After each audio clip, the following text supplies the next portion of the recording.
That morning, my father asked a simple question that cracked my life open. Why didn't you drive yourself?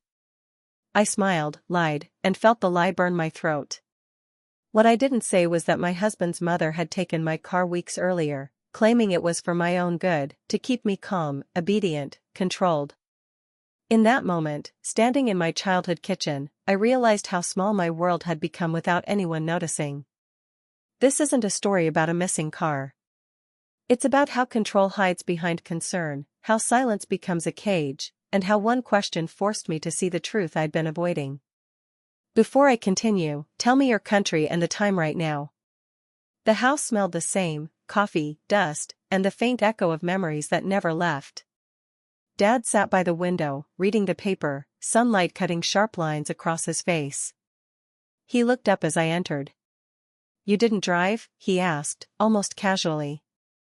That question. So ordinary. So small. But it landed like a stone in my chest. I forced a smile. "No, it's fine. The car's with them for now." He frowned slightly. "With them?" Before I could answer, my husband's voice came from behind me, calm, smooth, practiced. "We figured it's easier if her mother-in-law keeps it for errands. Saves time." Dad nodded slowly. He didn't argue, but his silence said more than words ever could. I felt the air change, the kind of quiet that makes you aware of every heartbeat. I kept busy to fill the space. Unpacking bags. Asking about the neighbors.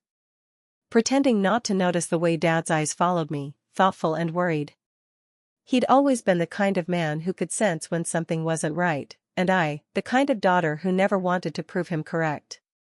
Over dinner, the talk drifted to weather and old stories, but the car sat between us like a secret. Every time my husband answered for me, my fork trembled a little. Every time Dad glanced my way, I pretended to sip water I didn't need. Later, when everyone had gone to bed, I stood in the kitchen alone. I stared out the window, at the driveway that used to feel like freedom, where I learned to drive, where I'd once promised myself I'd never depend on anyone to move forward. Now, it sat empty. I replayed that moment when my mother-in-law had smiled sweetly and said, "It's safer if I keep it for now. You rest." Back then, I'd believed her. It had sounded like care. But tonight, under the quiet hum of the fridge, it felt like something else, a piece of myself handed away too easily. Dad came down for a glass of water. He didn't speak right away. Then, softly, "You've always loved driving, haven't you?" The words felt gentle, but I heard what he really meant. He was asking why I'd stopped. I met his eyes, and for a second, I almost told him everything. The small things I'd brushed off. The decisions that weren't really mine anymore. The way silence had become easier than explaining. But I didn't. Not yet. Instead, I smiled again, that same practiced one, and whispered, "I'll drive soon, Dad. I promise." He held my gaze for a moment longer. Then he nodded, though I knew he didn't believe me. When he left, I stood there in the dim light, clutching the edge of the counter. I wasn't sure what I feared more, that he knew the truth, or that he didn't. And somewhere deep inside, I felt the first quiet shift, the moment I stopped explaining, even to myself. It started as a favor, that's what she called it. A favor. The morning had been bright and harmless. Birds on the fence. Tea cooling on the counter. I was running late, juggling calls and bags, when she appeared in the doorway, smiling like she always did when she was about to change something that belonged to me. "Sweetheart," she said, "why don't I take your car for a few days? You've been so tired.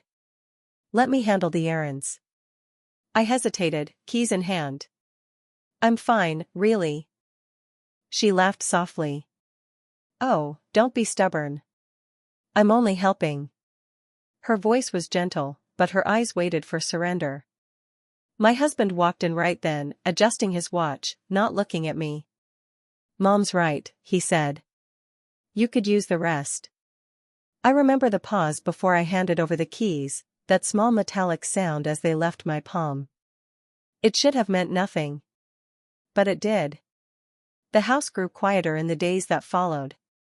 At first, it was small things, a lift offered before I asked, a reminder that driving was too much stress. I told myself it didn't matter. We were a family. Families share. But slowly, I began to notice how silence replaced my voice in conversations. Decisions happened without me. Plans were sorted. When I suggested picking up something from the store, my husband would smile, "Mom's already gone." Every kindness carried a shadow. One afternoon, I asked for my keys back. My voice was steady, polite. "I need to drive tomorrow." His mother looked surprised, then concerned. "Why?" "Everything you need is here." Something inside me cracked a little. "Because I want to," I said, softer than I meant to. She placed her hand over mine, warm but firm. "You're safe here, dear. Don't make things complicated." The words lingered, heavy. Safe. Complicated. I nodded, though the world felt suddenly smaller. Days blurred. I stopped asking. It was easier that way. But inside, I began cataloging moments, quiet dismissals, exchanged glances, the way my husband's tone shifted when I questioned small things. At night, I'd lie awake and think about the keys, about that sound of metal leaving my hand. I used to love that sound. It meant freedom. Direction. Choice. Now it echoed in my head like a door closing. A week later, at dinner, my husband casually mentioned that his mother had registered the car under her name for insurance reasons. I froze. What? He didn't meet my eyes. It's just paperwork. Temporary. His mother smiled. You trust me, don't you? I laughed then, quietly, because it was the only thing I could do that wouldn't make me cry. Later, in bed, when the lights were out, I whispered to myself, temporary. Everything's temporary. But it didn't feel that way. Because somewhere deep down, I knew something had shifted beyond repair. I wasn't just missing a car anymore. I was missing pieces of myself, one favor at a time. And as I lay there staring into the dark, one thought pulsed through my chest. If she could take the keys, what else could she take next? It didn't happen all at once. That's the thing about losing control, it arrives quietly, disguised as routine. At first, it was small. A schedule printed and pinned to the fridge. To help you stay organized, she'd said. Times for meals. Times for errands. Even time for quiet rest. I wanted to laugh. But when I looked at my husband's expression, calm, approving, the laughter stayed trapped in my throat. I told myself it was harmless. Structure, that's all. Some families needed order. But I started noticing the pattern, rules that never came from me, yet somehow still had my name written on them. One morning, I came downstairs and found my phone on the kitchen counter, unlocked. She just needed to check the weather app, my husband explained quickly. I stared at him. You know she doesn't need my phone for that. He sighed. She's helping, all right? Don't make this into something it's not. Those words echoed for days. Don't make this into something it's not. It became his favorite sentence, the shield he used whenever I reached for truth. Each time I pushed back, the house got colder. The smiles turned thin. The air thickened with something unspoken, a warning that I was upsetting the peace. Peace. That's what they called it. But peace shouldn't feel like walking on glass. I began writing small notes to myself in a journal hidden inside a drawer. Little fragments, times, dates, phrases that didn't sit right. At first, I thought it was just for clarity, to make sense of my confusion. But deep down, I knew I was building a record, proof that I wasn't imagining it. One evening, while setting the table, I overheard voices from the next room. Her voice, low and certain, she needs guidance. She doesn't think clearly when she's alone. His reply came softer, but it carried weight. Just keep things steady.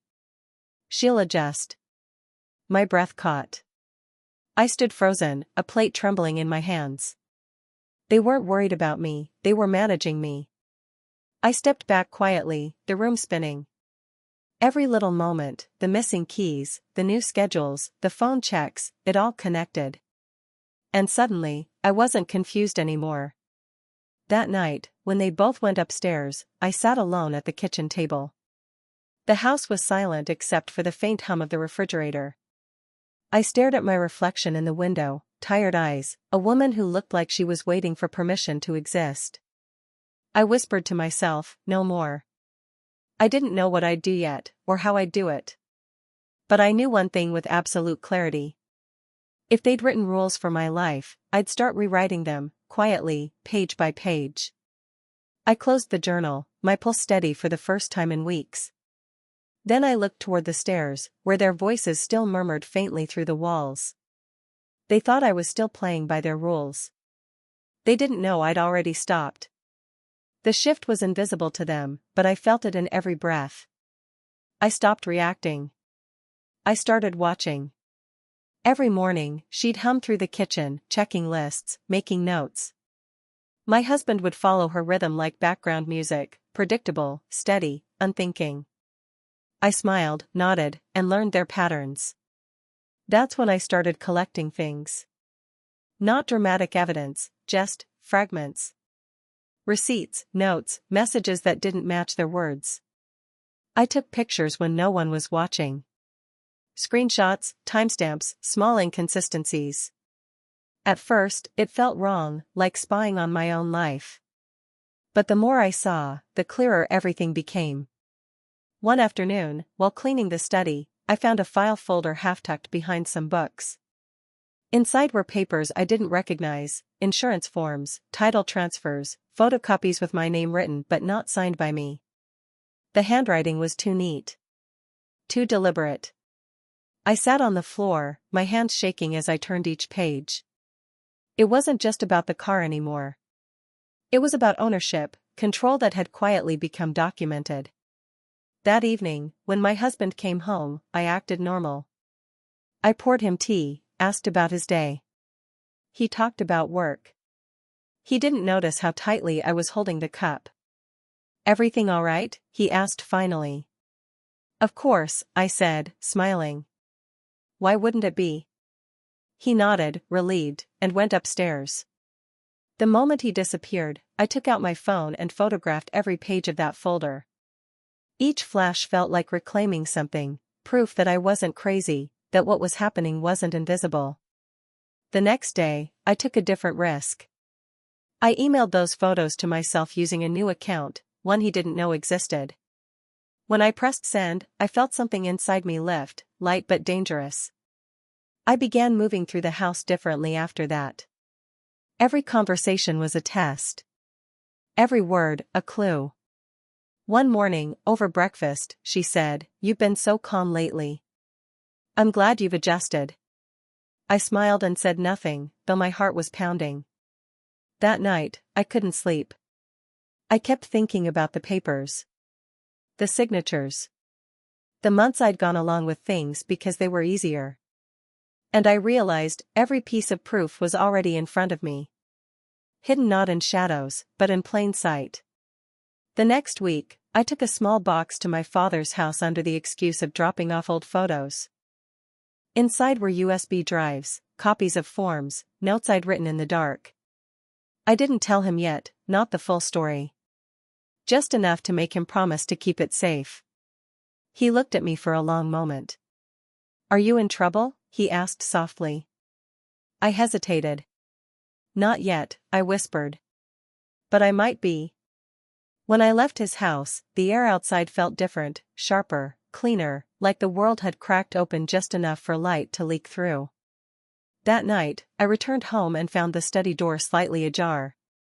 The folder was gone. My stomach dropped. I stood in the doorway, the room spinning around me. She must have noticed. Or maybe he did. Either way, I knew what it meant, the quiet game we'd been playing had just ended. From now on, they'd watch me too. And that was fine. Because I finally had something worth hiding. The morning I decided to act, the sky was heavy with rain. It felt right somehow, gray, quiet, suspended. The kind of weather that keeps secrets. I had the folder copies in my bag, the ones I'd hidden at Dad's house.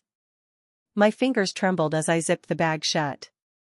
Not from fear this time, from resolve. When I called the legal office, my voice barely sounded like mine. "I need to ask about something I might not understand," I said. The woman on the phone didn't press. She gave me an appointment that same afternoon. I didn't tell anyone where I was going. I said I had errands. And for once, that wasn't a lie.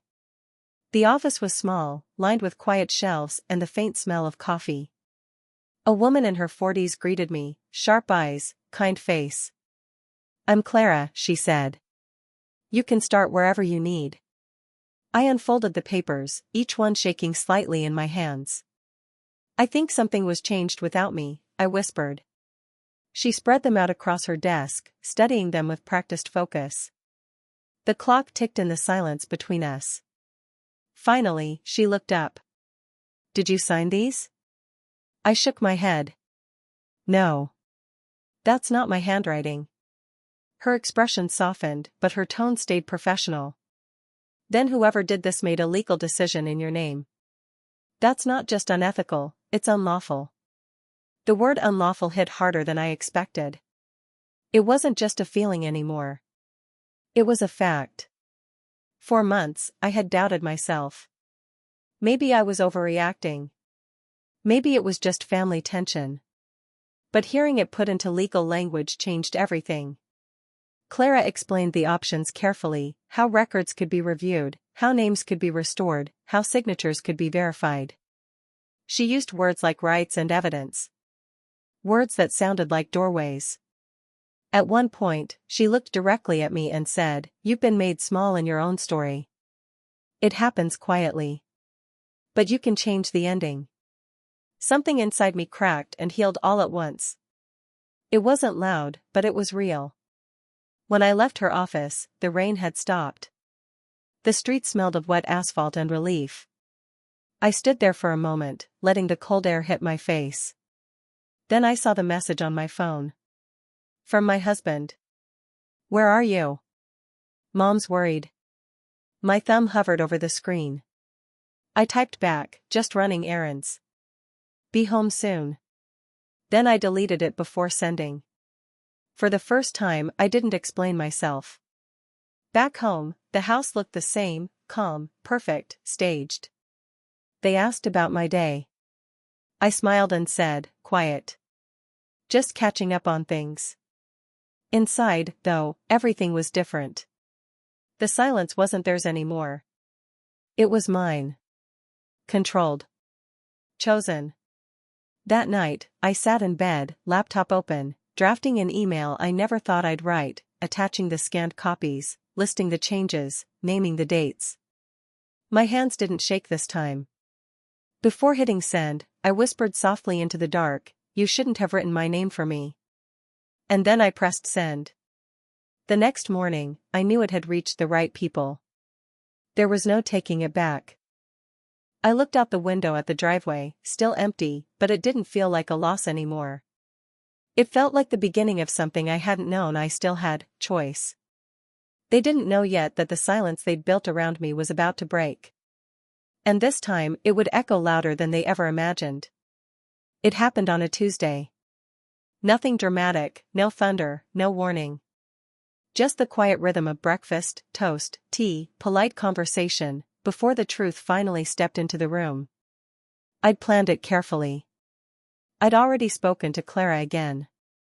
The paperwork was in motion, the statements reviewed. All I needed now was to look them in the eye and say what I should have said months ago. She was sitting at the table, flipping through the morning paper.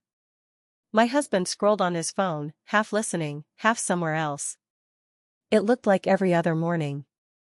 But I wasn't the same woman sitting with them. I placed the envelope on the table. "We need to talk." They both looked up. "What's this?" she asked, still smiling. I met her gaze. "Copies of documents I never signed." Her smile faltered. "Excuse me?" My husband frowned, confused at first, or pretending to be. What are you talking about? You both know, I said softly. You changed things without me.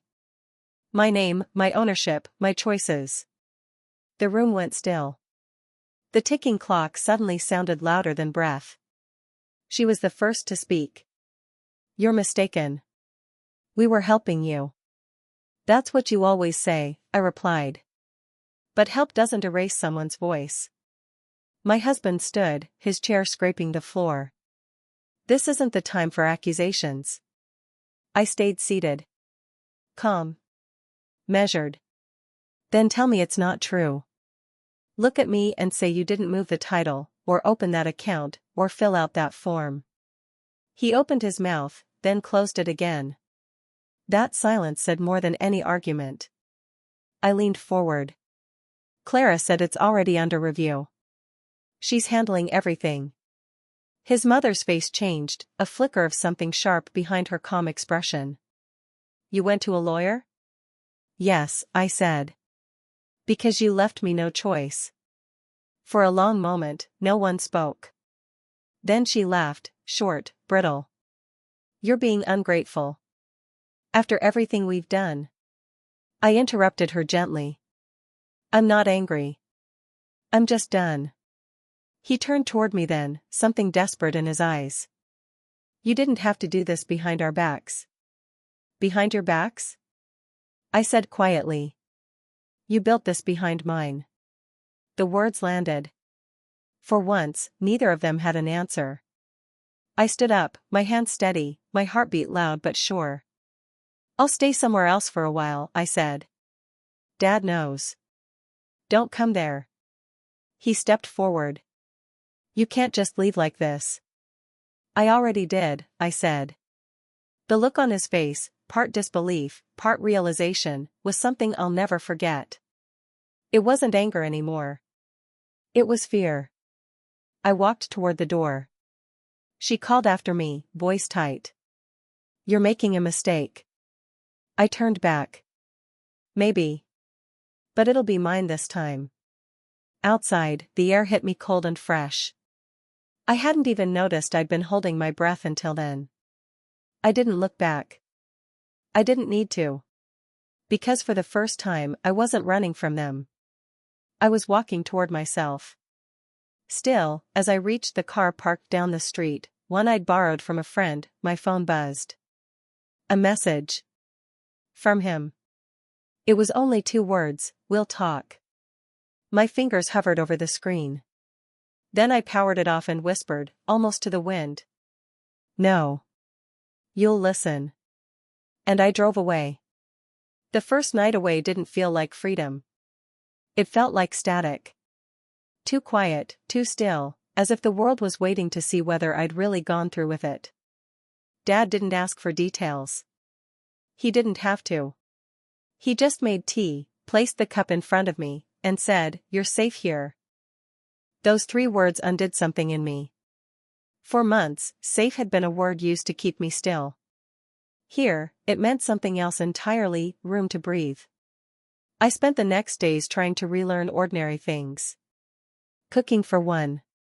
Checking my own messages. Walking to the store instead of waiting to be driven. Each step was small, but it carried weight.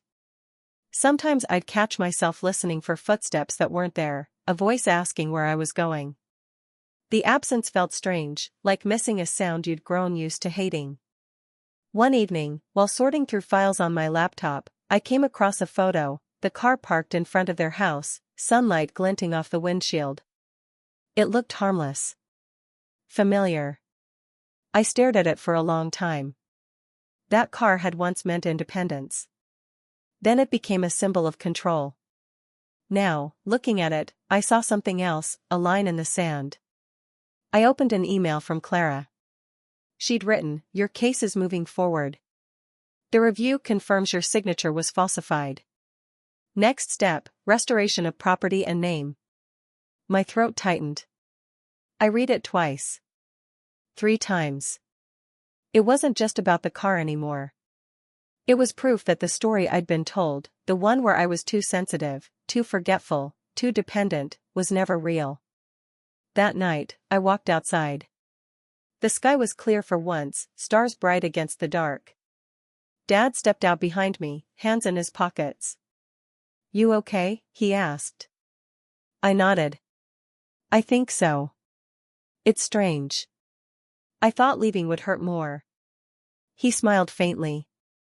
"Leaving isn't the hard part. Staying gone is." His words settled deep.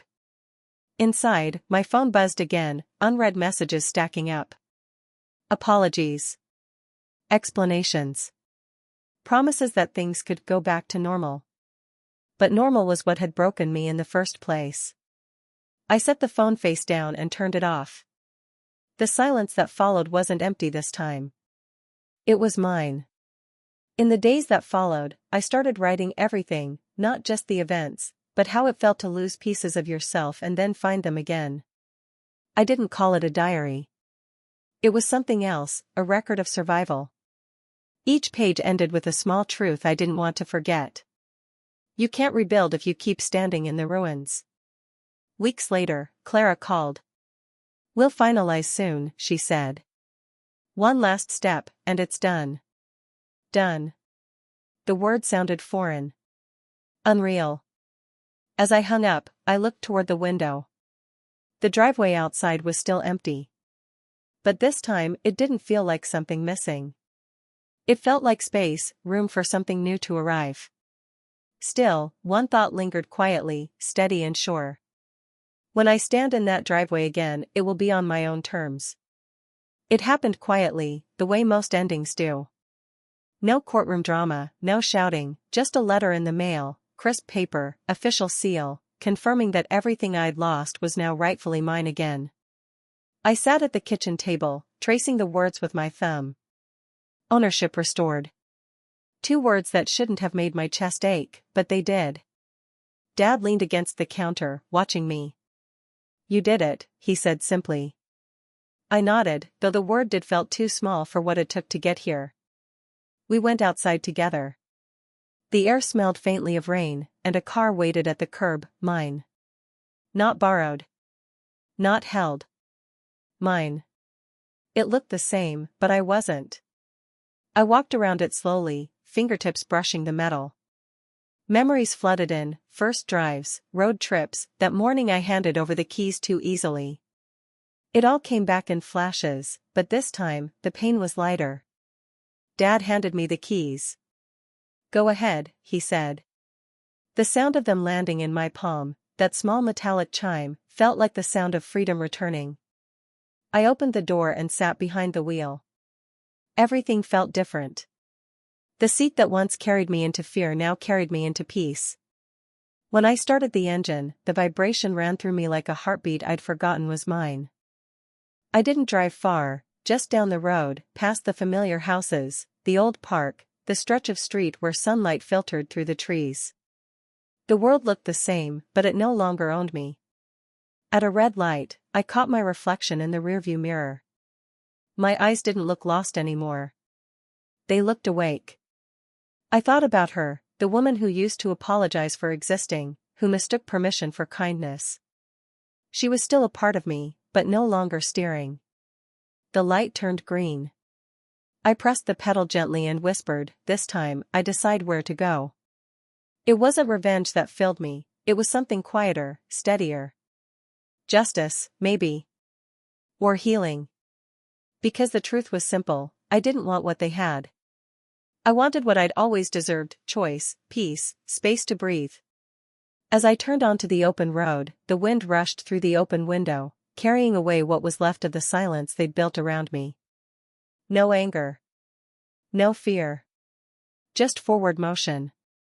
And though the chapter of them was closing, I knew another had already begun, one where my voice didn't need permission to exist. For the first time in a long while, I wasn't running from something. I was driving toward myself. The letter still lies on my desk, its edges curling from the weight of being read too many times. I don't need to look at it anymore to know what it says. It isn't the paper that matters. It's what it represents, a line drawn cleanly between what was taken and what I reclaimed. Sometimes, late at night, I still replay the small moments, the quiet obedience, the measured words, the false calm that filled our house. It feels distant now, like watching someone else's life through glass. I don't hate that version of me. She survived the only way she knew how. The day the car returned, I didn't celebrate. I didn't even drive right away. I just sat in it for a while, fingers on the steering wheel, listening to the hum of the engine. It wasn't a victory parade, it was a quiet homecoming. People often think freedom comes in loud moments, slamming doors, raised voices, big gestures. But mine came softly. In choices. In silence I owned. In no longer explaining myself just to keep the peace. Dad asks sometimes if I'll forgive him. I tell him forgiveness isn't a doorway I'm rushing toward. It's something I'll reach when I'm ready. For now, understanding is enough. I still see traces of them in the world, their names on old documents, their voices in old voicemails I haven't deleted yet. But they don't hold power anymore. Because the truth doesn't vanish when someone tries to bury it. It waits. Patiently. Until you're ready to face it. Some days, I drive nowhere in particular, just long enough to feel the air move through the windows, to remember what it's like to decide direction on a whim. That's what freedom feels like now, ordinary, steady, mine. If there's a moral to what happened, it's this: control often wears kindness like a disguise. It doesn't shout, it whispers. And the hardest part isn't seeing it in others, it's realizing where you've mistaken it for love. But healing is louder than silence, and truth always finds a way to rise. So, I keep driving. Not away from my past, but through it, steady hands, open road, no fear of what's behind me. Because in the end, justice wasn't about punishment. It was about return. And I finally came home to myself.